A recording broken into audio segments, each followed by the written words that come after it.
Let's talk about TCON register. TCON stands for Timer Control Register, and this register is used to control the functionality of the timer. And this register is an 8-bit register, and this register is a bit addressable register. When we say bit addressable register, we can access the individual bits without affecting any other bits. And the names of this particular register is, we say TCON.0, TCON.1, TCON.2, TCON.3, TCON.4, TCON.5, TCON.6, TCON.7. Whenever we say bit addressable, we are accessing the individual bits with the register name. If you see here, the lowest nibble of TCON register is related to the timer, related to the interrupts. Lowest nibble in the sense 3210. The lowest nibble of TCON registers are related to the interrupts, and the highest nibble of TCON register are related to the timers. Let us see about this one, TF1. TF1 stands for Timer 1 Overflow Flag Bit. TR1 stands for Timer 1 Run Control Bit. TF0 stands for Timer 0 Overflow Flag Bit, and TR0 stands for Timer 0 Run Control Bit. So here TF0 and TR0 are related to the timer counter 0, TF1 and TR1 are related to the timer counter 1. And this 4 bits we have talked in 8051 interrupts. Coming to this one, overflow flag bits. Let us talk about the overflow flag bits, that is TF1 and TF0. TF1 stands for Timer 1 Overflow Flag Bit. TF0 stands for Timer 0 Overflow Flag Bit. So coming to this overflow flag bits, these two are overflow flag bits which is going to represent the overflow status of the timer. The overflow flag bits will set to 1 when the timer overflows. For example, let us take a 4-bit counter. In 4-bit counter, it starts counting from 4 zeros as it reaches the maximum value to all 4 ones. Okay, in a 4-bit counter, the range will be from 4 zeros to 4 ones. Now for this particular 4-bit counter, whenever it is getting some input, what it has to do, as it is getting the clock pulse, means the particular counter will increment by 1. So whenever it reaches the maximum value, like whenever it reaches the maximum value to all ones, and whenever it is receiving a clock signal at that time, then the counter value will be again initialized to 0. So once a counter value is again initialized to 0, like whenever this condition happens, whenever this particular condition happens from all ones to all zeros, then that condition is called as an overflow condition. Whenever overflow occurs with respect to timer 1 means, then TF1 will become 1. Whenever the overflow occurs with respect to timer 0 means, then the bit TF0 will become 1. If it is timer 1, then TF1 will become 1. If it is timer 0, then TF0 will become 1. After initializing the timer, we have to start the timer. So in order to start the timer, that is done with the help of TR bits. TR bit stands for Timer 1 Control Bits. We have here two, TR1 and TR0. TR1 is related to Timer 1 Control Bit, is related to timer counter 1, and TR0 is related to the timer counter 0.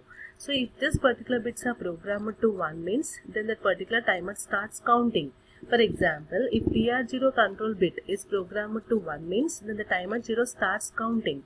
If TR0 control bit is programmed to 0 means, then the timer 0 stops counting, means stops working. Similarly, if TR1 control bit is programmed to 1 means, timer 1 starts working. If this particular bit is programmed to 0 means, timer 1 stops working. For example, if I have a digital watch, after initializing a digital watch, I need to press a start button which is provided for the digital watch. Then only the clock runs, then only the timer runs. So the same thing is done with the help of TR bits, that is timer 1 control bits. If any of these bits are programmed to 1 means, then the respective timer gets started. If any of these particular bits is programmed to 0 means, then the timer gets stopped. And coming to this 4th one, the lowest nibble one, 3210, we have already discussed in the 8051 interrupts. Coming to the next one, 8051 timer modes. 8051 timers can operate in 2 modes, that is timer 0 and timer 1. Coming to timer 0 supports all the 4 modes, mode 0, mode 1, mode 2 and mode 3. Timer 1 supports only 3 modes, that is mode 0, mode 1 and mode 2. Let's discuss all the modes, but before discussing the modes, let us see the hardware configuration of the timer. This is the hardware configuration of the timer. Like this is what the hardware which is present inside the controller for the timers, and let us see how the hardware works. Now this is a hardware which is present inside the controller. Now if I want to use this particular peripheral as timer means, now let us say here we need to program C by T bar bit. We already seen that if we are programming this particular bit to 0 means we can use this particular register as a timer. If we are programming this particular bit to 1 means we are using this particular register as a counter. If C by T bar of TMOD register is programmed to 0 means, then the timer counter is working like a timer, then the timer counter is working like a timer, and the timer is going to receive the input from the on-chip crystal oscillator. If C by T bar is programmed to 1 means, then the timer counter is working like a counter, and the counter is going to receive the input from the external hardware pins, that is T0 and T1 respectively. So here we can use this particular peripheral as a timer, and even we can use this particular peripheral as a counter, but by programming this C by T bar bit which is there in the TMOD register. Now coming to this timer now. If we are using it as a timer, initially we need to program this particular bit to 0. After programming this particular bit to 0, in order to do something with the timer, it has to get the input from the oscillator frequency. Once it gets the input from the oscillator frequency, that output is given as an input to divide by 12 circuitry, and the output of this divide by 12 circuitry is given as an input to the timer register.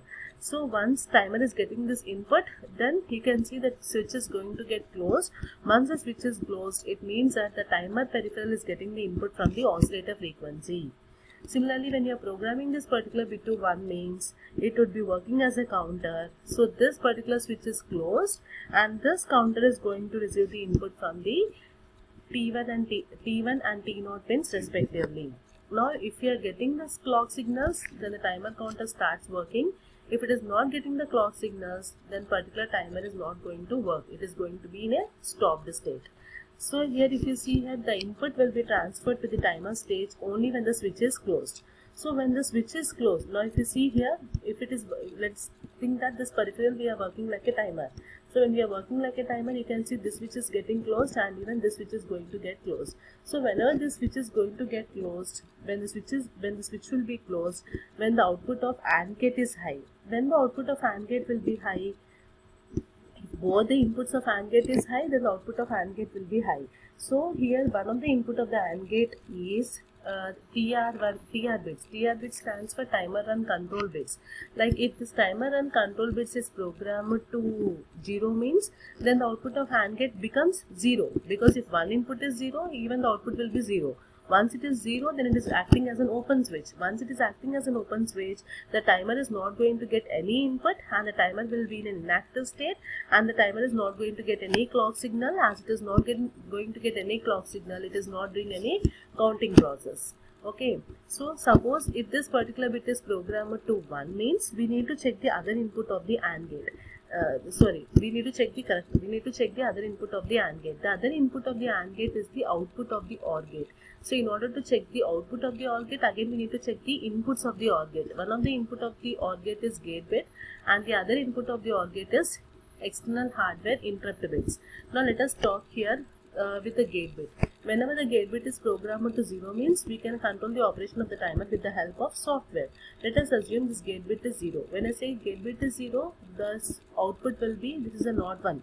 Okay, assuming that the gate bit is 0. Now the output of this NOT gate is 1. So one of the input of the OR gate is 1. So if one of the input of the OR gate is 1, no need to check the other input. Obviously the output of this OR gate is 1, and this output is given as an input to the AND gate, and here it will be 1.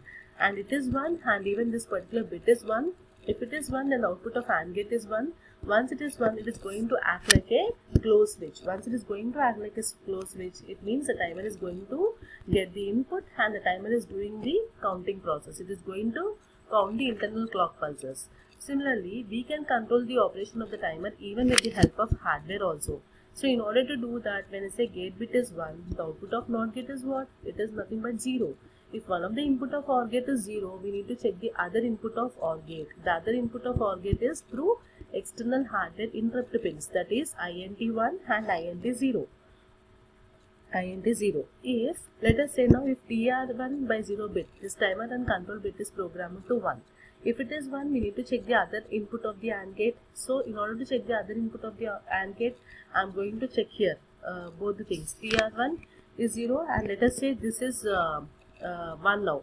Okay, whenever we say it is 1, here it is 1. If one of the input of OR gate is 1, then the output of OR gate is 1. If both are 1, then it is going to act like a close switch. Okay, this is going to act like a close switch. Likewise, this is the hardware which is present inside the 8051 microcontroller, and this peripheral we can use it as a timer, and even this peripheral we can use it as a counter. Now let's talk about the modes here. Like we said that we have 4 modes in 8051, mode 0, mode 1, mode 2 and mode 3.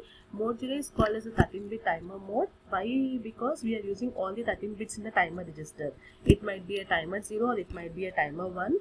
If you see this particular diagram, lower byte of timer register will be using 5 bits and the higher byte of timer register will be using 8 bits.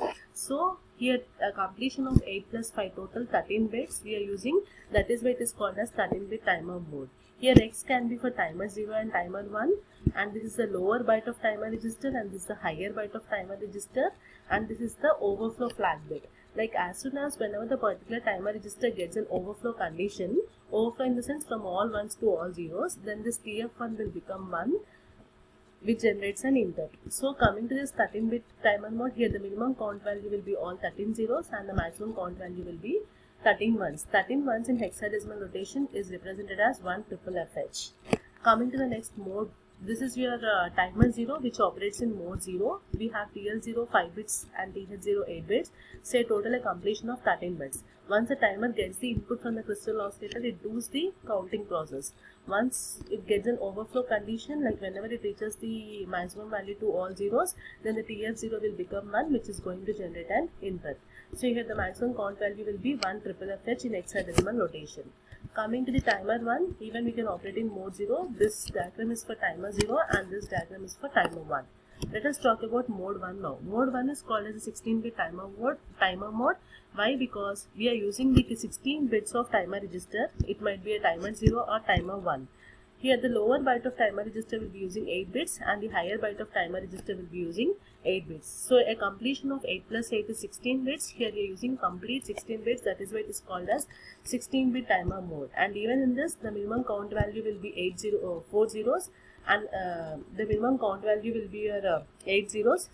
And maximum count value will be minimum count value will be 16 zeros and the maximum count value will be 16 ones. 16 ones in the sense we represent in hexadecimal notation as FFFFH. So we are coming to TFX here. As soon as whenever the particular timer register gets an overflow condition, this TF1 will become 1, which is going to generate an interrupt. If you see here, we can use in timer 0 as well as in timer 1, that is mode 1. But here the difference is we'll be using all the 8 bits in TL register and the 8 bits in TH register. So a total completion of 16 bits are used. So as 16 bits means the maximum count value will be 16 ones. 16 ones we represent as FFFFH. Coming to the next one, mode 2. Mode 2 is called as an auto reload mode.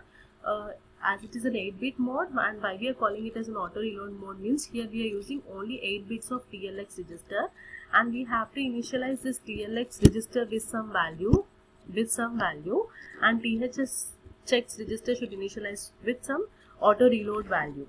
Assuming that the TL is started with 0, okay, that is for every clock pulse the timer register is receiving and it gets incremented by 1. So till it reaches the maximum value. So after reaching the maximum value FFH, and if it is receiving one more clock pulse means, then the TLX register is going to get loaded with the value which is present in the THX register.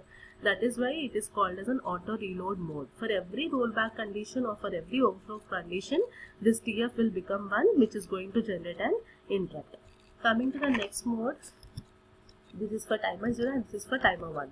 Coming to mode 3, mode 3 is called as split timer mode. Why? Because here timer 0 will be divided into 2 timers. Basically we have original timer 0 and original timer 1, but in this case timer 0 will be acting as 2 timers, that is TL0 and TH0. Coming to TL0 will be acting as timer 0 and TH0 will be acting as timer 1, and we have a original timer 1 which is of 16-bit register. In this mode we can use total 3 timers, and all the control bits which are related to timer 0 are used by TL0 and all the control bits which are related to timer 1 are used by TH0. and we have one original timer 1, and this doesn't have any control bits. If the TL0 exceeds its maximum value, that is from FF to 00, then the TF0 will become 1, which is going to